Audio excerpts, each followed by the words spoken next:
Most people over 50 are doing this every single day, completely convinced it is helping their health. But here is the truth. Done the wrong way, walking does not just fail to help you. It actively damages your joints, accelerates aging in your cardiovascular system, and drives chronic inflammation deeper into your tissues. And the worst part, you feel like you are doing everything right. Today, I am going to change that. I want you to think about the last time you went for a walk. How did you feel afterward? Refreshed and energized, or quietly exhausted, stiff in the knees, tight in the lower back, and wondering why your body seems to be fighting you instead of thanking you? Over years of clinical practice, I have seen this exact pattern hundreds of times. Patients who walk regularly, sometimes every single day, and yet they keep getting worse. More pain, more fatigue, more stiffness. And when I ask them how they walk, that is when everything becomes clear. Today I am walking you through 7 specific mistakes that are silently destroying the health of people over 50 who think they are doing the right thing. These are not obvious errors. Some of them, you will not believe, are even mistakes at all. Stay with me until the end, because mistake number 7 is something almost everyone does, and almost no one talks about it. Mistake 1. Starting to fast. Let us start with the very first step you take out the door, because that single moment is where a large percentage of people quietly begin damaging their body. Most people step outside and immediately move at full pace. It feels efficient. It feels productive. But your body is not a machine that switches on instantly. It is a biological system that requires a transition period, and skipping that transition has real consequences. Here is what is happening inside you when you start to fast. Your muscle fibers are cool and less elastic than they need to be. Cold muscle tears more easily under load. These are not dramatic injuries. They are microscopic tears that individually cause no pain but accumulate over weeks and months into chronic soreness and persistent inflammation. At the same time, your joints are not yet lubricated.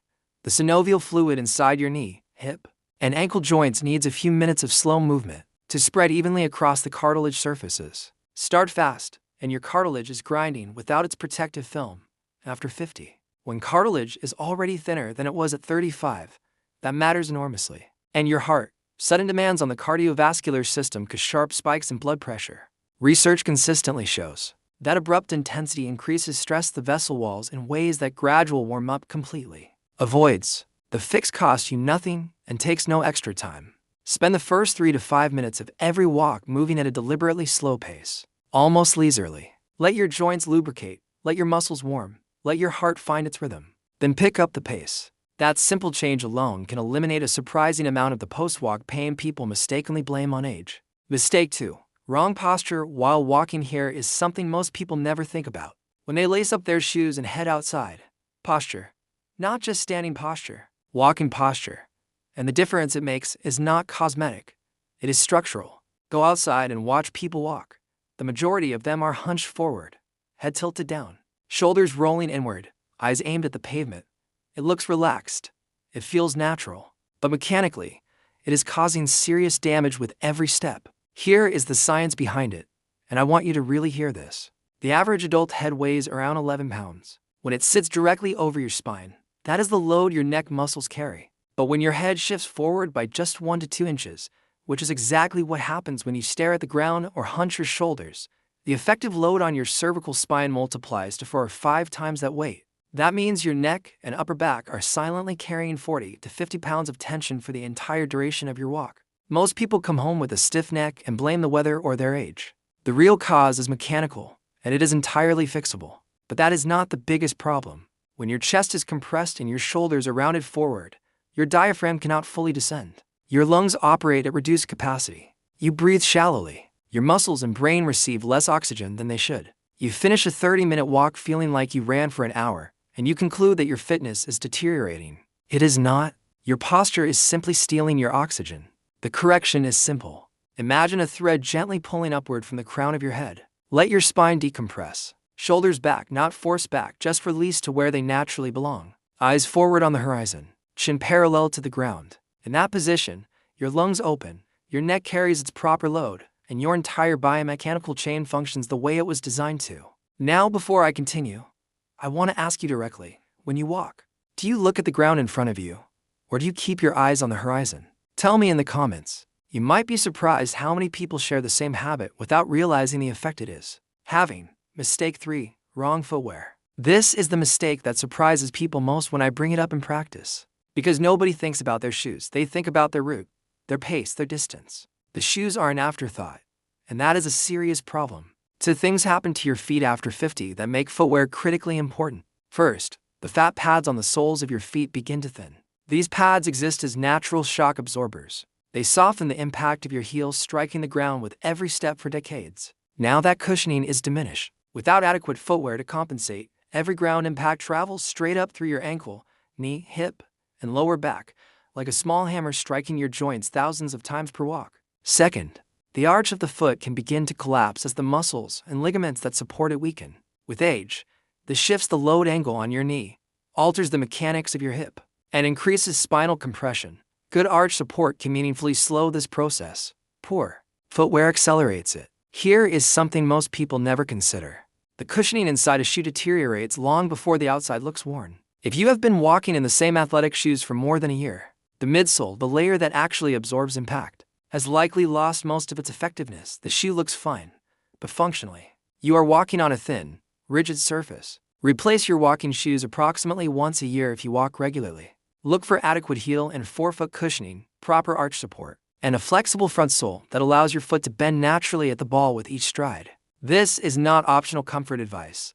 This is joint protection. Here is something that stops most patients cold when I tell them. According to research on gait mechanics, a single mile of walking delivers roughly 2,000 ground impact events to your body. Over a 30-minute walk at a moderate pace, that is somewhere between 4,000 and 6,000 joint impacts.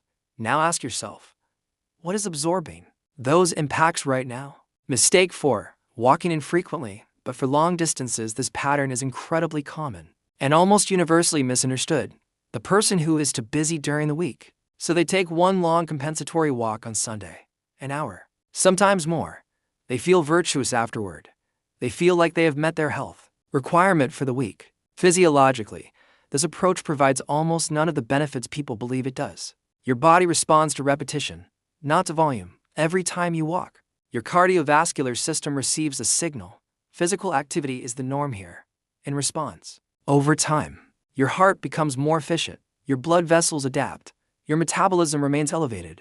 This is called training adaptation, and it only happens when the signal repeats consistently. One walk a week is not a consistent signal. It is an isolated event. The body never adapts because nothing is being established as a pattern. Worse than that, a single long walk after multiple days of complete rest is a stress event for unprepared tissues. Muscles that have not been loaded in days are cold, stiff, and unadapted. The delayed soreness afterward is real, and people draw the wrong conclusion. They decide walking is not for them, that their joints cannot handle it, when in reality, the loading pattern is the problem, not the joints. The evidence is clear on this.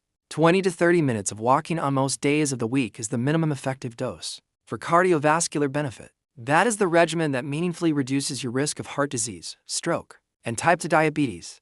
Not one long Sunday walk. 5 to 6 moderate walks spread across the week. If that seems like too much right now, start with 3. 10 minutes each is enough to begin. Add 5 minutes every 2 weeks. The goal is consistency, not distance. Mistake 5.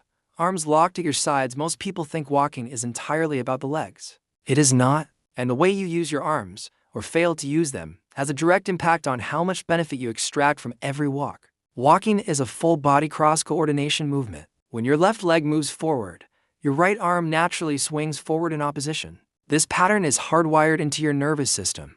It distributes load symmetrically across the spine and reduces the rotational force in your lower back with every step. When your arms are locked at your sides or shoved in your pockets, your lower back must compensate for that missing counterbalance by over-rotating on its own. For anyone who already carries tension or mild degeneration in the lumbar spine, this alone can be enough to trigger pain during or after a walk. There is a second loss here that is easy to quantify.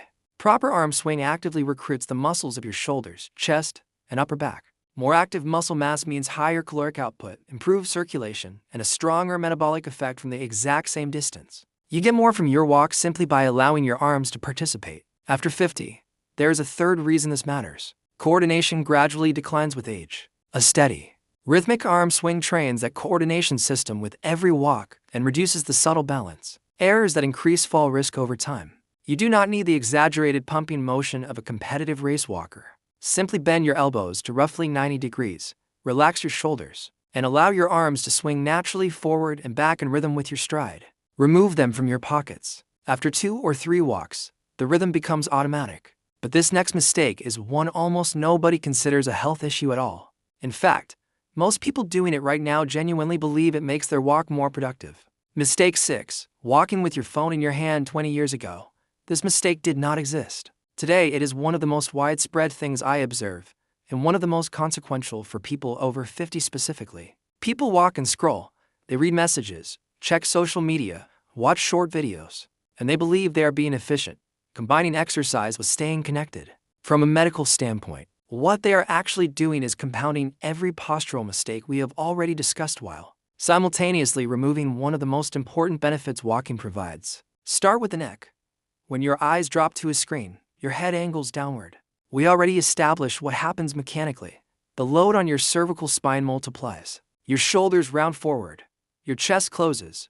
Your breathing becomes shallow. Everything we discussed about poor posture occurs. But now it is actively locked in and reinforced by the weight and angle of the device. Now consider something more serious. After 50, your vestibular system, which governs your sense of balance and spatial orientation, begins to operate with slightly less precision. Your proprioception, your body's ability to sense its own position in space, also gradually fades. This is a normal part of aging. What it means in practice is that your brain increasingly relies on visual input from the environment to maintain stable balance while moving.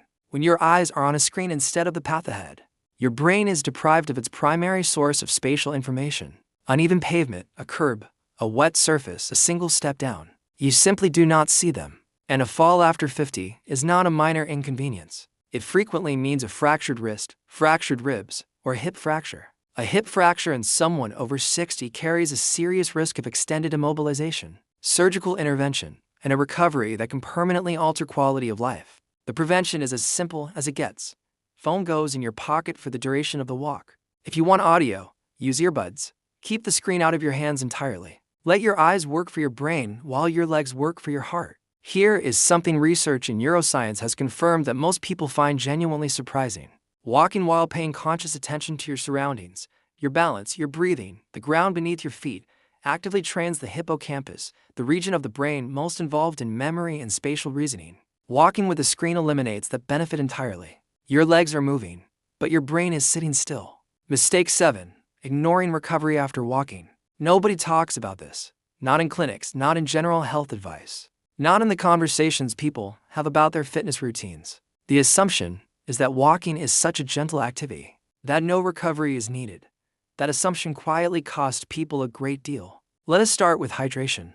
Muscle tissue is roughly 70% water. Every biological process inside muscle contraction, relaxation, repair after exertion, depends on an adequately hydrated environment.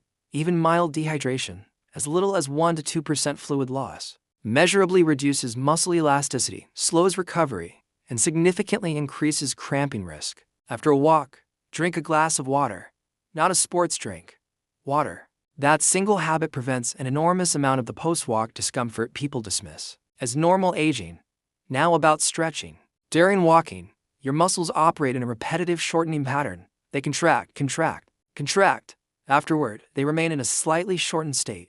Over time, without intervention, this accumulates. The calves, the backs of the thighs, the lower back all become progressively tighter. Joint range of motion decreases. The stiffness you feel the morning after a walk is not your age announcing itself. It is shortened, unaddressed muscle tissue. 5 minutes of gentle stretching immediately after your walk prevents this entirely. 5 minutes. And rest days. Many people reason that if walking is beneficial, more walking must be more beneficial. This reflects a fundamental misunderstanding of how adaptation works. Your body does not strengthen during exercise. It strengthens during recovery. That is when muscle fibers reinforce, when joints remodel in response to load, when the cardiovascular system quietly restructures itself to handle new demands more efficiently. Deny your body recovery time, and adaptation simply does not occur.